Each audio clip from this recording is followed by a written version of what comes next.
Bună seara și bine v-am găsit la o nouă ediție a emisiunii Tet-a-Tet. Numele meu este Alina Minea, alături l-am pe Ionuț Oprea, iar invitatul de astăzi este un om cu totul deosebit și este Daniel Alin Ciupală. Bine ați venit! Bună seara! Mulțumesc pentru invitație. Sper să nu vă decepționez. Nici într-un caz.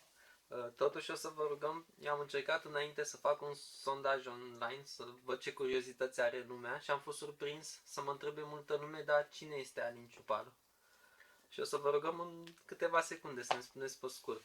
Vezi, asta e, cum să spun, un neajuns al unei vârste mai înaintate, pentru că cei care te-au întrebat nu mai fac parte din lumea pe care o cunosc și cu care am trăit eu. Eu sunt aici ultimul mohican, ies pe stradă și nu pot să mă opresc să mai vorbesc cu un prieten, că majoritatea au plecat. Cine sunt? Sunt destul de cunoscut, pentru că am avut și multe ore ca profesor la liceele din Câmpina. Astea erau peste norma mea. Eu sunt de meserie muzeograf, meserie complicată și dificilă. Dar când mai erau ore așa răzlețe, eram solicitat și am avut ore aproape la toate liceele. Am generații întregi de elevi pe care i-am avut și fiindcă în cariera mea de profesor am fost foarte tolerant, niciodată n-am dat note proaste. Mi-amintesc că la întâlnirea care am avut-o recent cu cei care au sărbat 50 de ani de când au terminat liceul Grigorescu, o clasă foarte bună de matematică, unul din elevii mei, care a ajuns și el profesor, Adrian Lungu, profesor de matematică, păi când era domnul profesor Ciupală, era bine, că ne dădea să scriem extemporarele acasă. Și în felul ăsta, ne uitam și noi pe carte, mai trebuia să mai scriem ceva, da. Deci, eu zic că sunt mai cunoscut decât un oraș, depinde. Câmpina nu mai este orașul pe care îl știam eu înainte de Revoluție, cu 40.000 de locuitori, cu uzine uriașe. Când ieșeau de la serviciu, pe strada principală, parcă era o defilare. Erau mii și mii de oameni. Aveau uzinele 4-5 mii de angajați. Câmpina avea 40.000 de locuitori și 40.000 de navetiști. În perioada aceea, probabil că eram mai implicat. Acum m-am retras, mai ales cu pandemia asta, stau ca Robinson Crusoe pe insulă pustie, am o casă aproape pe aici. Am plantat acolo o grămadă de copăcei și stau ca într-o junglă. Și ies mai rar. Și probabil că cei care sunt de vârsta ta, dar habar n-are cine o fi ăla. Întâmplător l-am avut pe domnul Lungu, profesor de matematică, și cred că a fost cel mai exigent profesor pe care l-am avut în liceu, de departe. A spus că a fost muzeograf, cred că ne-ar interesa mai mult Doftana decât Peleș. Senzația generală a generației mai tinere despre Doftana este că a fost închisoare comunistă. Adică dacă întrebi oameni mai tineri, ei asta au impresia. Doftana închisoare comunistă. Intrăm într-un domeniu destul de dificil de evocat. Da, Doftana a reprezentat pentru liderii comuniști care au ajuns la guvernare în anii 40, sfârșit de ani 40, începutul anilor 50, a reprezentat cartea de vizită. Faptul că au ajuns să conducă o țară, niște oameni care aveau câteva clase primare, dacă le aveau și pe acelea, atunci îi trebuiau să laude cu ceva, să aibă un trecut glorios și au exagerat povestea închisorii Doftana, pe care au numit-o Universitatea Comunistă, unde ei studiau marxism, aveau manuscrise pe foițe de țigare care treceau din celulă în celulă, organizau cursuri, învățau limbi străine.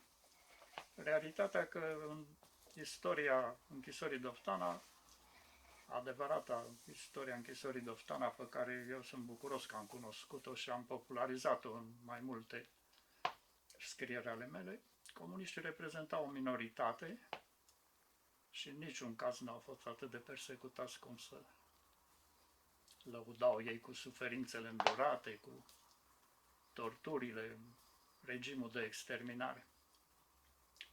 În perioada când la noi istoria a început să fie scrisă chiar de cei care lucrau la secția de propagandă, destul de cunoscuți, Ion Ardeleanu și Mircea Mușat, care au scris o carte pe care la Europa Liberă, când am auzit eu comentariile lui Nestor Rate, și a spus, din cartea asta nu mai avem de ce să alegem grâul de neghină, că spuneau adevărul. Și atunci, pentru o perioadă scurtă, șeful secției de propagandă era un om mai luminat, Ilie Rădulescu, și ăsta a venit la Doftana, nu fusese niciodată, pe turnul acela monumental de la intrare, erau două plăci masive de marmură și pe care un text în care se spunea că în această sumbră închisoare au fost exterminați cei mai buni fii ai clasei muncitoare. Ilie Rădulescu întreabă scurt. Câți au murit aici? Nu murise niciunul. Păi atunci de ce ziceți exterminare? Și au dat dispoziție și imediat au fost scoase cele două plăci. Deci și în perioada comunistă început să se mai spună adevărul. Într-adevăr, a fost un muzeu ca un instrument de propagandă folosit de partid ca să justifice prin suferința și lupta lor eroică în ilegalitate funcțiile înalte pe care le-au avut după 23 august. Din păcate, unii erau de o calitate așa de proastă că îți spuneai, când le aflai biografia, te îngrozeai. Dar Doftan are multe povești complicate. Ea este ctitoria lui Carol I, care a făcut în România multe lucruri excepționale și care în 1866, când a venit în țară, a fost instalat în fosta casa lui Dinicu Golescu, cea care era în centrul Bucureștiului, o casă cu vreo 26 de camere.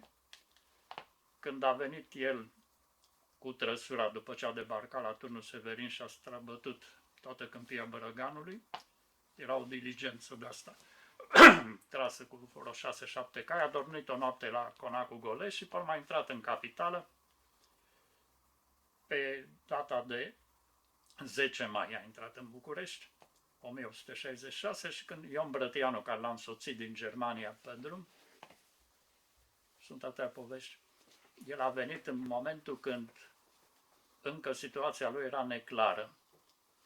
Era capitan într-un regiment de artilerie al armatei prusace, cea mai bună armată europeană. A acceptat cu oarecare șovăire propunerea românilor să vină domnitor aici. Era al doilea fiu al familiei, fratele său mai mare Leopold, moștenea titlul de principe de Sigmaringen și castelul de acolo și tot domeniul, și el avea o rentă pe viață fixată de tatălui la vreo 50.000 franci aur, ceea ce era o sumă mare, și avea și o moștenire în Elveția de la o bunică care făcea parte din familia Bonaparte. Era verișoara soției lui Napoleon, Stefanie de Beauharnais, pe care Napoleon o adopta, să-i dăduse titlul de alteță imperială, și aceea avea o bună situație și îi lăsase lui Carol în Elveția niște proprietăți și un castel. Dar am divagat.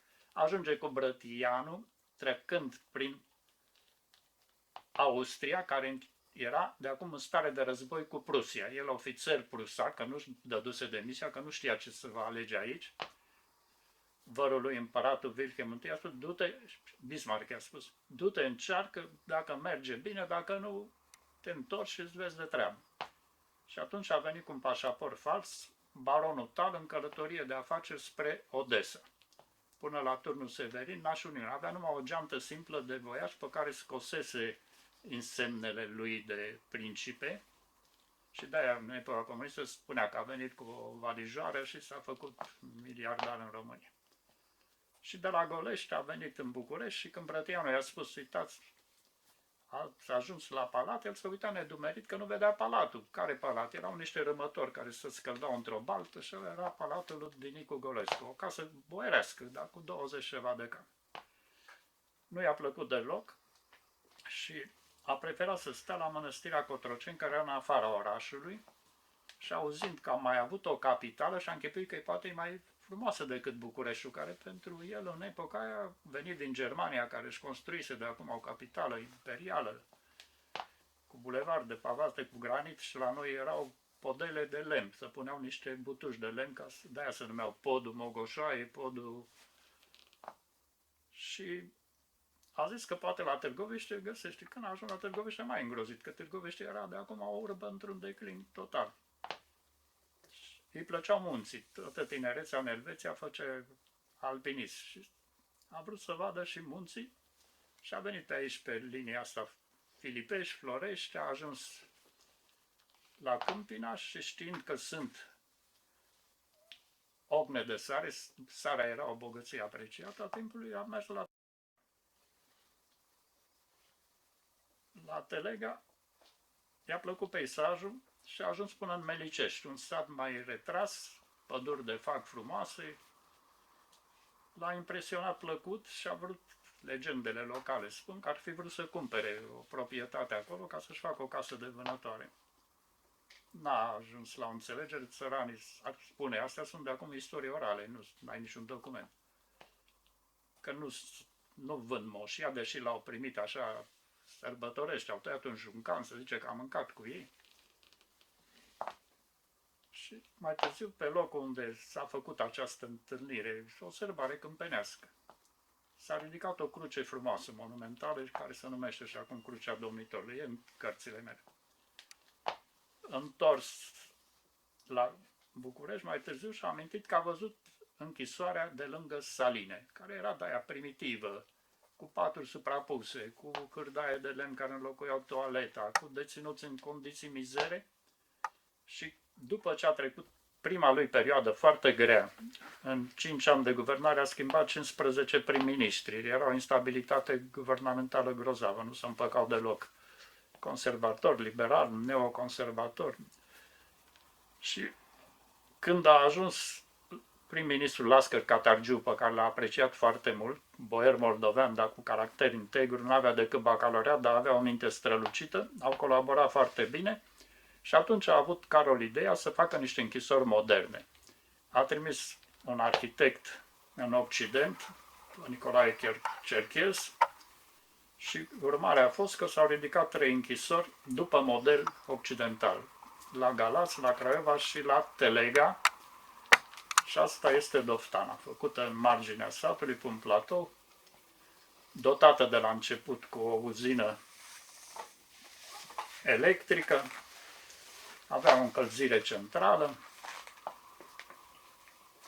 Era, după ideea lui Carol, trebuia să fie o închisoare pentru deținuții recalcitranți și să folosească prin educație, prin ateliere, prin muncă, să poată fi redați societății. El voia ca omul să fie corectat și reabilitat. Și asta a fost începutul Doftanei, închisoare disciplinară cu regim sever, pentru că ăștia erau criminali de aia, cu activ foarte încărcat de păcate. După primul război mondial, au apărut și alte elemente. Se pare că în timpul războiului, muncitorii de la atelierele centrale, care sunt în marginea orașului, noi le știm ACC-ul, acum e Confin sau nu știu ce mai s-a ales acolo, au făcut o grevă.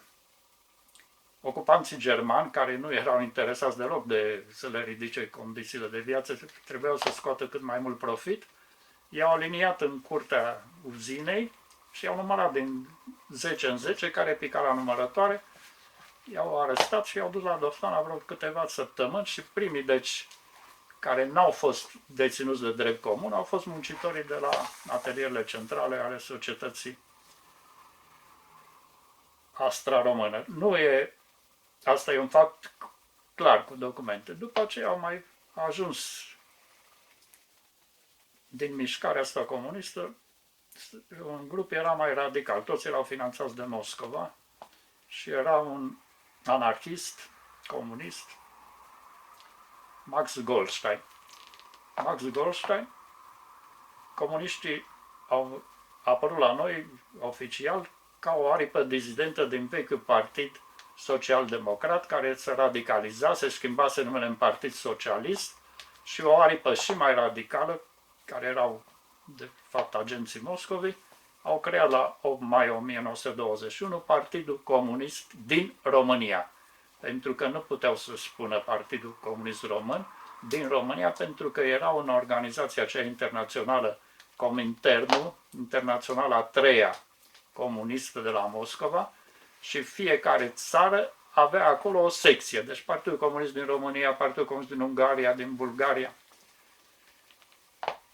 Max Goldstein era evreu, după cum se și vede, anarhist, și a pus o bombă în Senatul României și 4 senatori au murit. Unul din foștii ministri ai Justiției, Greceanu, un episcopii erau senatori de drept, unii din ei, și încă 2 senatori, și în explozie el și-a pierdut un braț. Nu exista pedeapsa cu moartea în perioada interbelică, deși era un atentat îngrozitor să omori 4. Și a fost închis în Doftana, unde a făcut greva foamei și a murit în a 70-a zi de greva foamei, că nu exista atunci posibilitatea să-l hrănească artificial. Deci astea sunt începuturile, când apar și în Doftana niște elemente de-asta de extremă stângă. În 1937 au fost aduși toți deținuții comuniști care erau răspândiți în alte închisori și strânși la Doftana, unde au stat până în 1940, când închisoarea a fost distrusă de un cutremur care se pare că a fost cu cea mai mare amplitudine din țară. Însă, în perioada asta, au stat acolo grupul legionarilor în frunte cu Corneliu Zelea Codreanu. Corneliu Codreanu, arestat pentru un articol scris ca o scrisoare deschisă publicată în ziarul lor Porunca Vremii, adresată lui Nicolae Iorga, în care îi spunea: generația noastră a crescut prin ideile pe care ni le-ați predat la catedră. Ne-ați învățat să ne iubim țara și să-i urâm pe străinii care o jefuiesc. Și acum vă trădați ideile și idealurile cu care am crescut. Iorga, care era într-o relație excelentă cu Carol al II-lea, acesta se ducea vara la cursurile lui de la Vălenii de Munte, îl socotea profesorul lui. Imediat Iorga se duce la Carol și se plânge că a fost insultat în presă. Carol, care avea de mult conflicte mari cu mișcarea legionară, îi înșenează un proces și îl condamnă pentru ultragiu la adresa unui magistrat. Iorga era ministru fără portofoliu într-un guvern de atunci. Și împreună cu cei care l-au omorât pe Duca la Sinaia în 1933, Nicadorii, ei aveau un fel de mitologie a mișcării legionare. Nicadorii erau cei 3 studenți. Nicadorii vine de la inițialele lor, era Nicușor Constantinescu, Doru Belimace și Nae Caranica. Deci erau Nicadorii și mai erau decembririi. Decembririi erau cei care l-au omorât pe un ziarist Stelescu, care a fost apropiat de Corneliu Codreanu și care la un moment a făcut o dizidență în partid, a început să publice în presă articole jignitoare și l-au omorât pe patul de spital. Într-adevăr, legionarii, în principiu, aveau cultul morții. Pentru ei era ca pe legea talionului din Biblie, ochi pentru ochi, dinte pentru dinte. Și toată conducerea lor a fost internată la Doftana, cu Corneliu Codreanu în frunte. Directorul închisorii, Eugen Savinescu, cu care comuniștii aveau relații proaste pentru că ăștia rebeli nu se supuneau regulamentului închisorii și mereu aveau conflicte cu directorul Savinescu, dar pe legionar ăsta îi proteja. Savinescu avea 2 licențe în filozofie și în drept. Fusese director la o școală la Roman și nu știu prin ce concurs, probabil că fiind licențiat în drept, l-au făcut director la o închisoare de minori, care atunci era Gherla. Fiind un bun manager, cum am zice azi, la închisoarea de acolo, la Doftana, unde erau probleme cu... Și Savinescu i-a protejat pe legionari, i-a ținut la infirmerie, spitalul închisorii, condus de un doctor Câmpinan Stamatia, de un doctor celebru în oraș pe vremea aia. și a avut un regim mai blând. Carol a aflat, era în Germania la o audiență cu Hitler, se apropia cumplita perioada a războiului, relațiile noastre erau foarte proaste cu nemții și Hitler i-a pus o condiție să-i aducă la conducere pe legionari.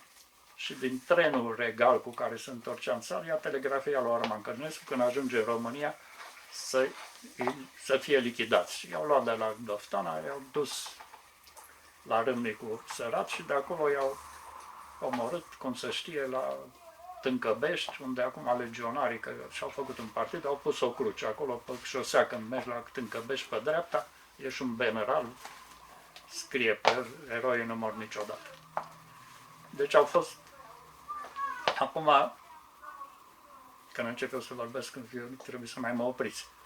S-a făcut o statistică de cei doi politruci ai lui Ceaușescu, care erau la secret, Ion Ardeleanu și Mușat, pe care i-am amintit, și la cercetările în arhive s-a găsit așa, că dintre victimele Partidului Comunist în timpul regimului burghez, ei făceau mare caz, au căzut 40 de comuniști. Între împrejurări nu exista pedeapsă. Acum, de exemplu, el pomeneau pe un oarecare care era de meserie chelner, Leonte Filipescu, fugit de sub escortă și împușcat de jandarm. La trăia la Moscova, dar în mitologia lor l-au dat așa.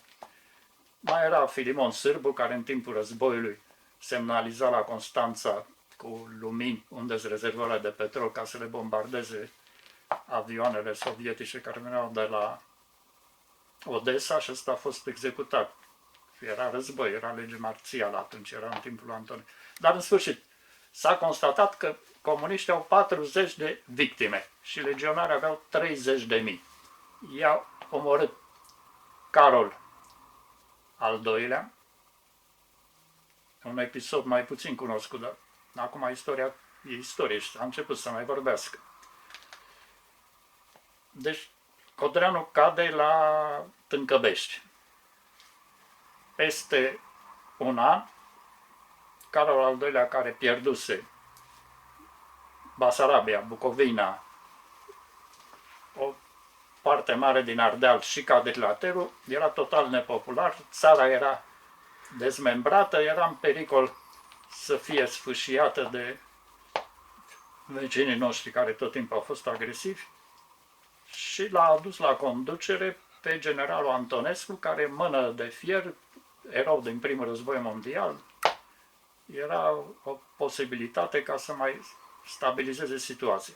Antonescu, a doua zi după ce a preluat puterea pe 5 septembrie, a cerut să abdice în favoarea lui Mihai, dar până la abdicarea lui Antonescu, lui Carol al doilea, am sărit un pic etapele, voiam să pomenesc, că am zis Carol al doilea, ce masacre a făcut. Arman Călinescu, deci, îi execută pe conducerea legionară pe toți și i-au îngropat la Gilava sub o placă de beton, că se gândeau că legionarii vor încerca să-i facă martiri, eroi și să nu mai fie găsiți. Și ajunge la putere guvernarea Antonescu și cu Horia Sima, care venise din Germania și îl răzbunase pe Codreanu.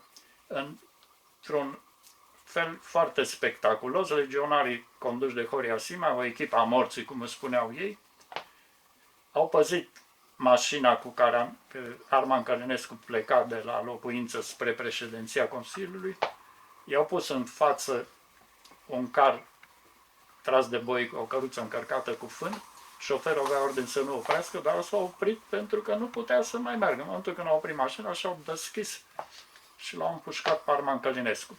Urmarea a fost așa.